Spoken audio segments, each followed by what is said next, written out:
Chapter 1 What to pack. Chapter 2 Getting around. Transportation tip. Chapter 3 Public transportation in South Korea. Chapter 4 Shopping tips. Chapter 5 Dining in Korea. Chapter 6 The best area to stay in Seoul. Chapter 7 Things to do in Seoul. Hello, I'm Korean. My English is not perfect, so I made a script for this YouTube to read. Hello there. If you're first time in South Korea, you might have a tons of questions racing through your mind, like what should I pack? How do I get around? Where's the best place to stay? What's the food like? What are the people like? And what are the absolute must do things in Korea? Well, I've got some answer for you. Chapter 1 What to pack. Let's dive into what you need to pack for your South Korea trip. First on the list, universal adapter is crucial. In South Korea, we use a unique plug outlet type F, which is different from the US, Europe, the UK, China, Hong Kong, and so on. It's got 220 voltage and it looks like this. Now, the second must-have item is a portable charger. This is essential because when you're traveling, you will heavily rely on your mobile device for navigation, translation, and more. Having a portable charger ensures your device stays charged throughout the day. Next up, comfortable walking shoes. I highly recommend investing in a good pair of comfortable walking shoes. South Korea is known for being pedestrian friendly, so you will find yourself walking a lot as you explore neighborhood markets and tourist sites. Comfortable shoes are a must. Finally, don't forget to carry some cash. While credit cards are widely accepted in most places, street vendors or traditional markets may not always take cards. You might be wondering how much cash you will need. I can assure you that you won't use more than 200 in cash. It's mainly for transportation and some extra expenses like street foods and traditional markets. The good news is that public transportation in Korea is quite affordable, with a subway ride costing around $1, so you won't need a significant amount of cash, unlike some other countries like Japan. Chapter 2 Getting around. Transportation tip. Alright, let's talk transportation in South Korea. First, when you arrive, you can purchase a local SIM card at the airport or rent a portable Wi-Fi egg to keep you online during the visit. Now for navigating the country, there are some reliable apps you should know about. There are 4 main ones: Naver Map, Kakao Map, City Mapper, and Google Maps, but I will recommend Naver Map or City Mapper. Google Maps doesn't work that well in Korea, and Kakao Map might be a bit less foreigner friendly than Naver Map. Here's a pro tip. When using Naver Map, you can enhance your experience by pairing it with a Korean translation app called Papago. You type in destination in English on Papago, and then copy and paste it into Naver Map. This combo works like a charm. Plus, Papago being a Korean translation app provides more accurate results compared to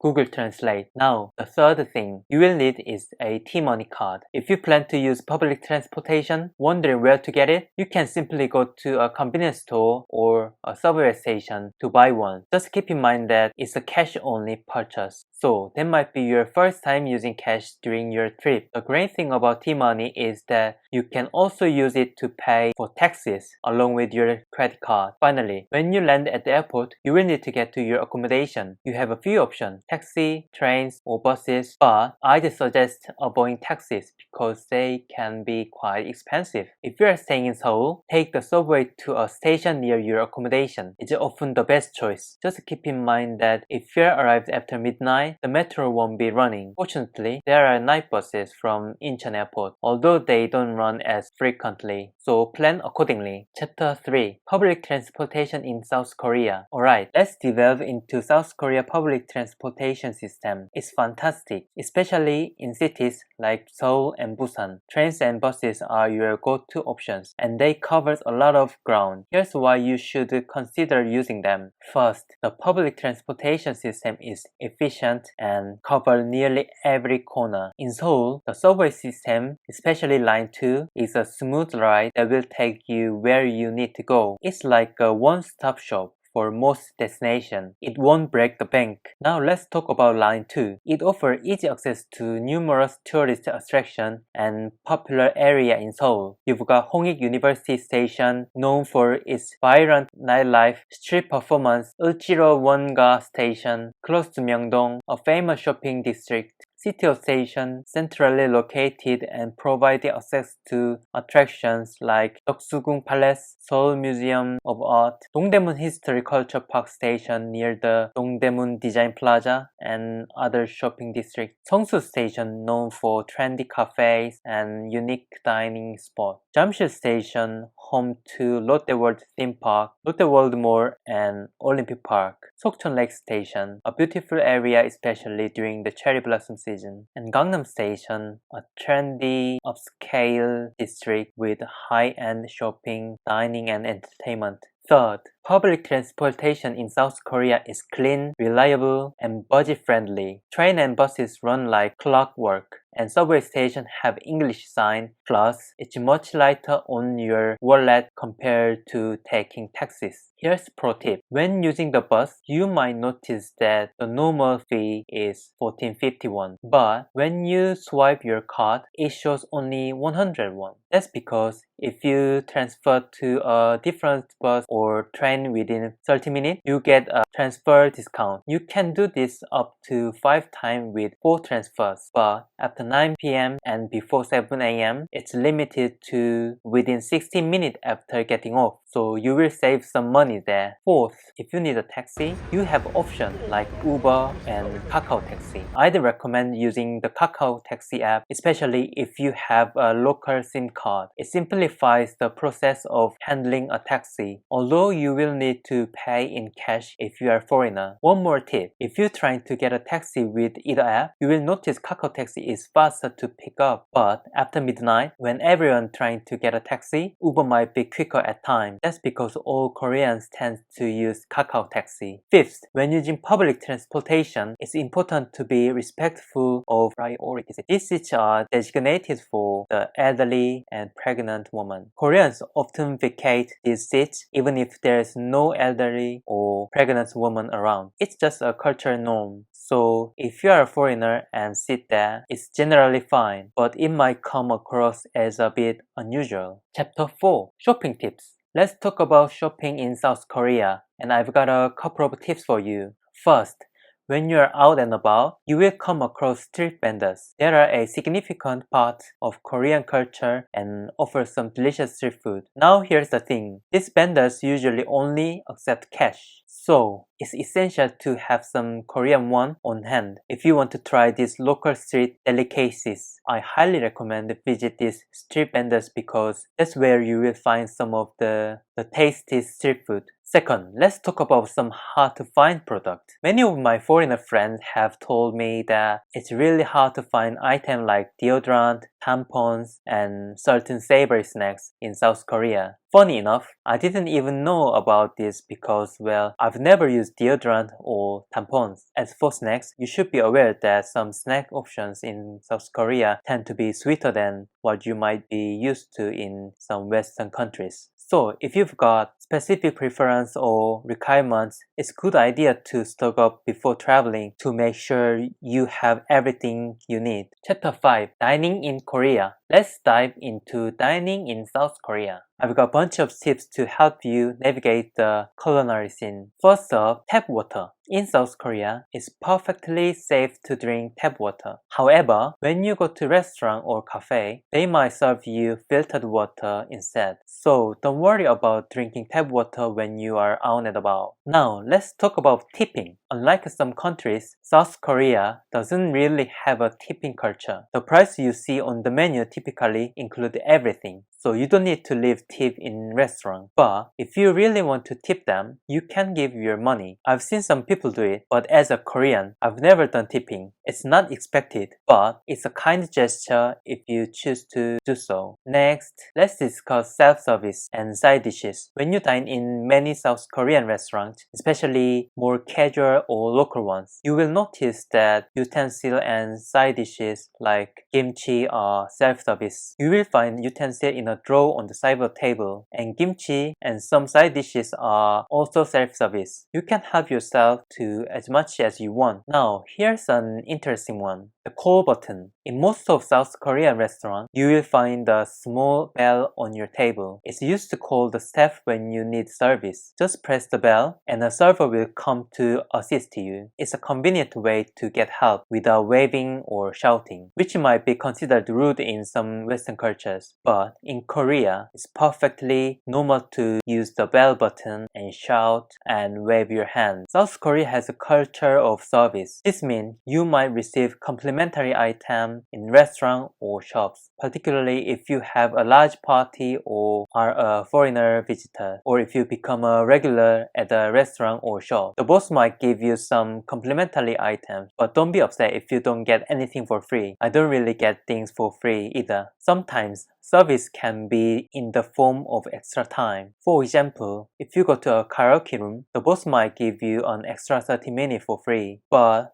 keep in mind that this usually doesn't happen at coin-operated karaoke place. Lately, let's talk about toilets. In some restaurants in Korea, especially older or smaller establishments, you might find that the toilets are not located within the restaurant itself. Instead, they are communal and situated outside of the restaurant, so usually in same building. And if you're wondering if every public toilet has a bidet, unfortunately not many do. You are more likely to find bidet in hotel or big department store. So there you have it, some usable dining tips for your time in South Korea. Enjoy the food and the unique dining experiences. Chapter 6. The best area to stay in Seoul. So when it comes to picking the perfect place to stay in Seoul, you've got plenty of options. Let me break down a few recommendations for you. First up, Insadong and Myeongdong. These neighborhoods are fantastic if you want to be right in the heart of things. They are super close to main tourist attractions like the palaces and those famous shopping streets. So if you are all about culture and bustling shopping, this is place to be. Next, we've got Hongdae. It's a spot for a more relaxed, yet still lively atmosphere. Hongdae is known for its youthful energy, vibrant music, and art culture. It's got this charming walking street with cafe, restaurant, and live music performances. Perfect if you want to soak in the creative vibe. Now, if you're a night owl looking for some nightlife action, head to Itaewon. It's go-to place for both locals and foreigners who love partying late into the night. You'll find a smorgasbord of shops and restaurants to satisfy all sorts of tastes. Itaewon is where the party never stops. But here's a cool idea for extended stays. Why not mix it up? Try staying in 2 or 3 different neighborhoods. This way, you get to dive deep into the unique charm of each part of the city. It's like having several mini adventures within one big one. Each of these areas has own character. So you can pick the one that aligns best with what you are looking for in Seoul experience. Now let's talk about connecting with locals. While it's natural to want to make some local friends, it can be a bit challenging, especially for tourists.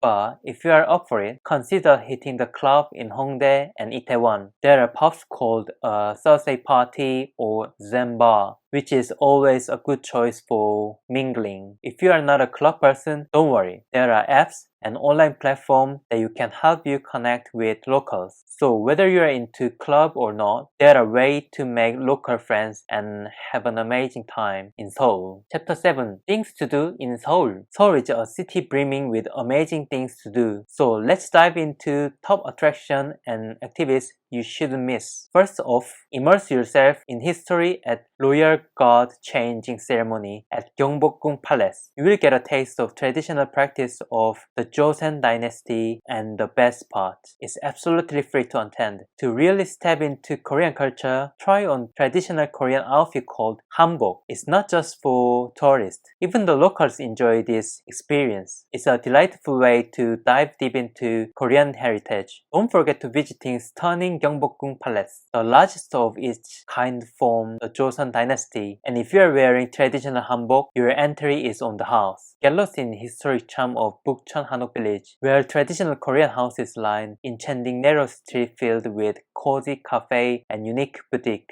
For book lovers and culture enthusiasts, the Starfield Library at the Starfield Coex Mall is a must-visit. It's home to towering bookshelf packed with over 70,000 books and serve as a culture hub for reading and concert. If you're a foodie, Gwangjang Market is the place to be. You can save a delectable Korean street food and explore the lively market, which dates back to the old trending days of Korea. Architecture buffs, don't miss Dongdaemun Design Plaza. Designed by the Zaha Hadid, it offers a play of light and it forms. That's a feast for the eye. That's a feast for the eyes. For a more youthful, vibrant experience, hang out in Hongdae. This district is known for its themed cafe, offering unique and fun place to explore. Common Ground is the place for shopaholics who appreciate innovative design. It's a creative container mall with a variety of shops and dining options nestled within shipping